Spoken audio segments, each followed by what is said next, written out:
Assalamualaikum warahmatullahi wabarakatuh. Yang terhormat Bapak Dr. Suito SE, MSI, AK, CSRS, CSRA, selaku dosen pengampu mata kuliah Metodologi Penelitian. Dan teman-teman yang saya banggakan. Perkenalkan, nama saya Najwa Makfira Joy Sangaji, mahasiswi jurusan akuntansi dengan NPM 0227221109 kelas 4A, Fakultas Ekonomi dan Bisnis Universitas Hairun Kota Ternate. Di sini saya akan menjelaskan atau menyelesaikan tugas akhir saya, yaitu proposal penelitian dengan judul Pengaruh Pandemi COVID-19 terhadap Perilaku Keuangan Individu dan Rumah Tangga Studi Kualitatif. Langsung saja kita ke pembahasannya. Pokok pembahasan yang akan saya bahas yaitu latar belakang penelitian, motivasi penelitian, fokus dan tujuan penelitian, kontribusi penelitian, isi kajian pustaka, pendekatan penelitian, waktu, situs dan informan, teknik pengumpulan data, teknik pengujian kredibilitas data, dan teknik analisis data. Pokok pertama yaitu latar belakang penelitian, yaitu kasus COVID-19 di Indonesia diumumkan oleh Presiden Joko Widodo bersama Menteri Kesehatan Terawan Agus Putranto pada 2 Maret 2020 di Istana Kepresidenan Jakarta. Pandemi yang melanda Indonesia sejak Maret 2020 ini telah merubah banyak aspek kehidupan dalam masyarakat. Perubahan-perubahan yang dilakukan dengan tujuan mencegah penyebaran virus COVID-19 berdampak pada terhambatnya unsur-unsur dalam masyarakat. Usaha lockdown dan PSBB merupakan beberapa pencegahan menyebarnya COVID-19. Namun ternyata efek dari tindakan tersebut perlahan-lahan merambat ke dalam bidang ekonomi. Perekonomian Indonesia mengalami penurunan yang pesat dengan ditandai penurunan PDB. Para pelaku usaha juga melakukan caranya sendiri untuk mempertahankan usahanya. Singkatnya, pandemi ini menyebabkan banyak orang tidak bisa melakukan pekerjaannya secara normal, meningkatnya PHK, dan lain sebagainya. Pembahasan kedua, motivasi penelitian.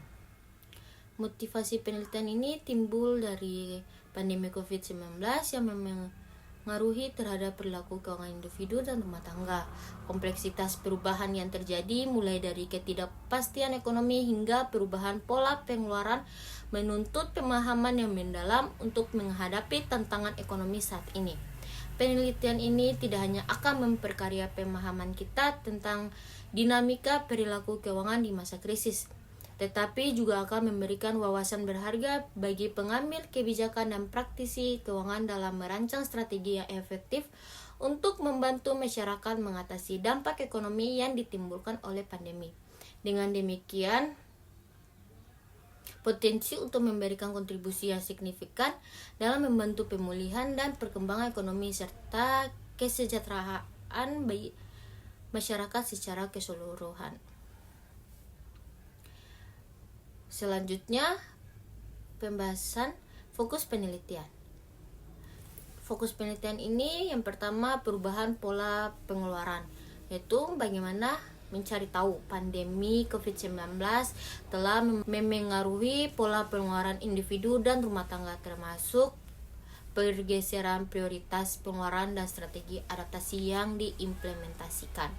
Yang kedua, strategi pengelolaan keuangan, yaitu meneliti strategi bagaimana cara dan taktik yang digunakan individu dan rumah tangga untuk mengelola keuangan mereka selama masa pandemi, termasuk penghematan dalam pengeluaran sehari-hari. Yang ketiga, persepsi terhadap masa depan keuangan, dengan cara atau bagaimana cara menggali persepsi individu dan rumah tangga terhadap masa depan keuangan mereka, termasuk tingkat kepercayaan, ketidakpastian, dan rencana jangka panjang dalam menghadapi ketidakpastian ekonomi. Yang keempat, faktor-faktor psikologis dan emosional. Itu bagaimana cara meneliti faktor-faktor psikologis dan emosional yang memengaruhi keputusan keuangan individu dan rumah tangga selama masa pandemi, serta atau seperti kecemasan, ketakutan, dan optimisme. Yang kelima, dampak kebijakan dan program dukungan. Itu bagaimana para masyarakat untuk menganalisis dampak kebijakan pemerintah dan program dukungan terhadap perilaku keuangan individu dan rumah tangga, serta efektivitasnya dalam mengurangi dampak ekonomi negatif dari masa pandemi. Lanjut, tujuan penelitian. Yang pertama, mengidentifikasi perubahan perilaku keuangan. Yang kedua, menganalisis faktor-faktor yang mempengaruhi perilaku keuangan.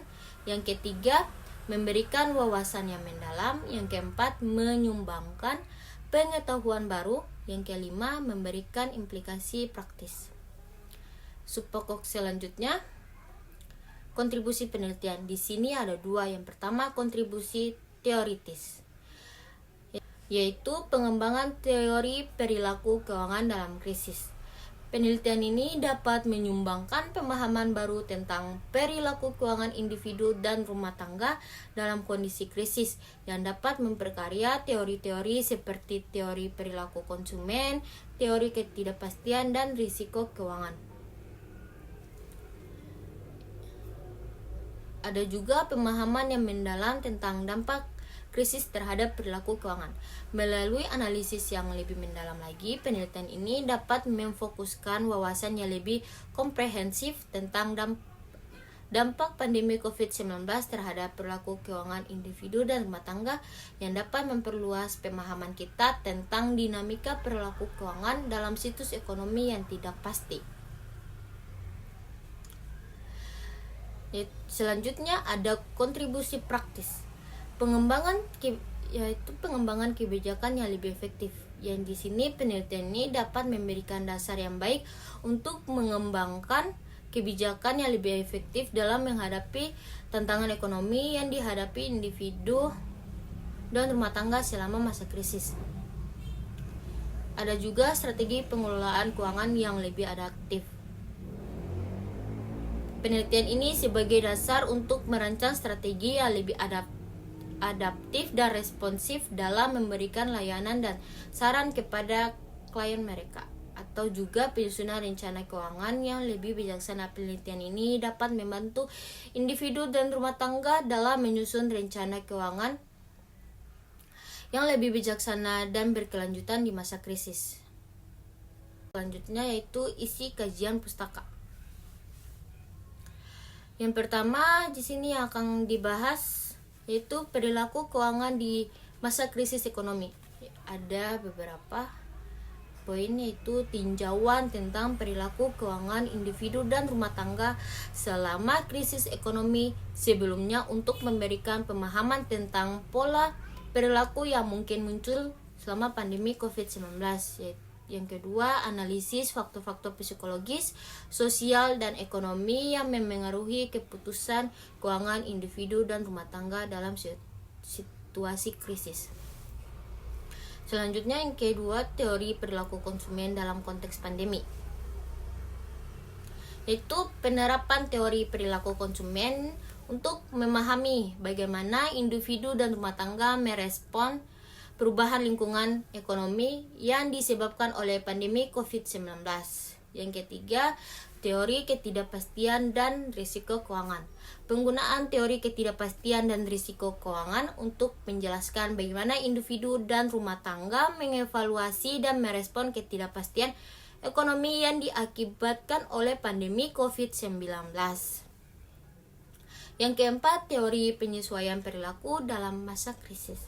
Itu menjelaskan tentang teori penyesuaian perilaku dan bagaimana ini dapat digunakan untuk memahami respon individu dan rumah tangga terhadap perubahan ekonomi yang cepat.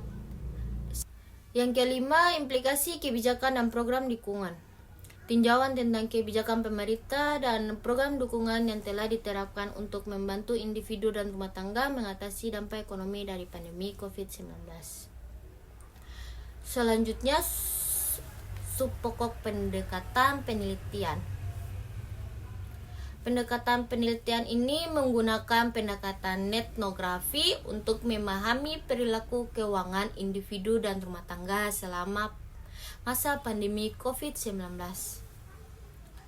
Etnografi adalah pendekatan kualitatif yang memanfaatkan data yang dihasilkan dari interaksi dan observasi dalam komunitas online untuk memahami budaya, perilaku, dan pengalaman individu yang dihasilkan dari interaksi dan observasi dalam komunitas online.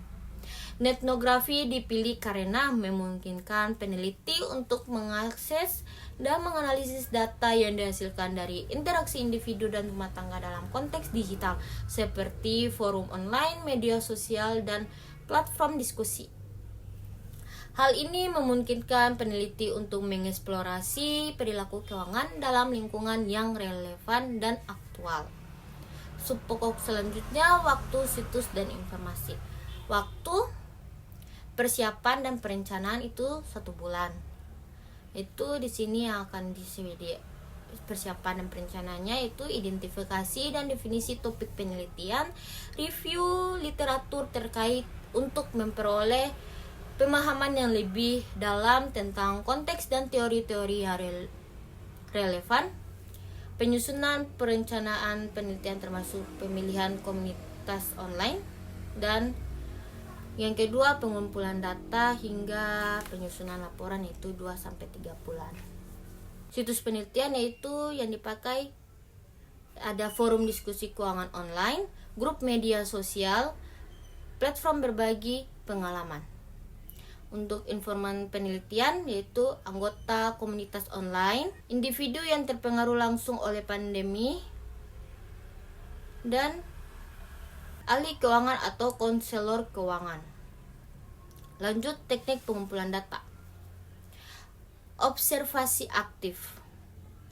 Peneliti akan secara aktif mengamati interaksi dan konten yang diposting oleh anggota komunitas online di situs atau platform yang dipilih. Yang kedua, partisipasi dalam percakapan. Peneliti juga berpartisipasi dalam percakapan yang relevan dengan tema perilaku keuangan di komunitas online yang dipilih. Peneliti ikut serta aktif berkontribusi dalam topik-topik yang sedang dibahas, mengajukan pertanyaan atau memberikan tanggapan terhadap postingan anggota komunitas. Ketiga, analisis konten, yaitu data yang dihasilkan dari observasi dan partisipasi akan dianalisis secara konten untuk mengidentifikasi pola, tren, dan tema perilaku keuangan individu dan rumah tangga. Ada juga analisis dokumen. Peneliti melakukan analisis dokumen-dokumen atau postingan yang relevan yang dibagikan oleh anggota komunitas online seperti artikel atau panduan keuangan. Selanjutnya, subpokok yaitu teknik pengujian kredibilitas data. Yang pertama, triangulasi, yaitu membandingkan dan memvalidasi temuan dari berbagai sumber data yang berbeda seperti observasi aktif, partisipasi dalam percakapan, wawancara, dan analisis dokumen. Yang kedua, validitas internal, yaitu mengidentifikasi dan minimalkan bias atau menyimpangkan yang mungkin muncul selama proses pengumpulan dan analisis data. Peer debriefing, mendiskusikan temuan dan interpretasi dengan rekan sejawat atau pihak lain yang kompeten dalam bidang peneliti yang relevan. Ada juga member checking, kembali kepada informan penelitian untuk memverifikasi temuan atau interpretasi yang diperoleh dari analisis data, yang dapat memastikan bahwa hasil penelitian mencerminkan pandangan dan pengalaman informan secara akurat. Ada juga analisis independen, yaitu meminta peneliti independen atau pakar di bidang terkait untuk menguji dan mengevaluasi temuan serta analisis yang dilakukan, atau mendapatkan perspektif objektif dari pihak yang tidak terlibat dalam penelitian untuk memvalidasi temuan dan kesimpulan. Dan ini pokok terakhir yaitu teknik analisis data. Yang pertama ada analisis konten. Peneliti menganalisis konten dari postingan, komentar, dan interaksi dalam komunitas online untuk mengidentifikasi pola, tren, dan tema dalam perilaku keuangan individu dan rumah tangga. Yang kedua, kategorisasi. Peneliti membuat kategori atau mengkodekan data yang dikumpulkan berdasarkan tema atau variabel tertentu yang relevan dengan penelitian. Yang ketiga, tematik analisis, yaitu mengidentifikasi tema utama atau pola yang muncul dalam data yang dikumpulkan untuk memahami pengalaman, persepsi, dan strategi pengelolaan keuangan individu dan rumah tangga selama pandemi COVID-19.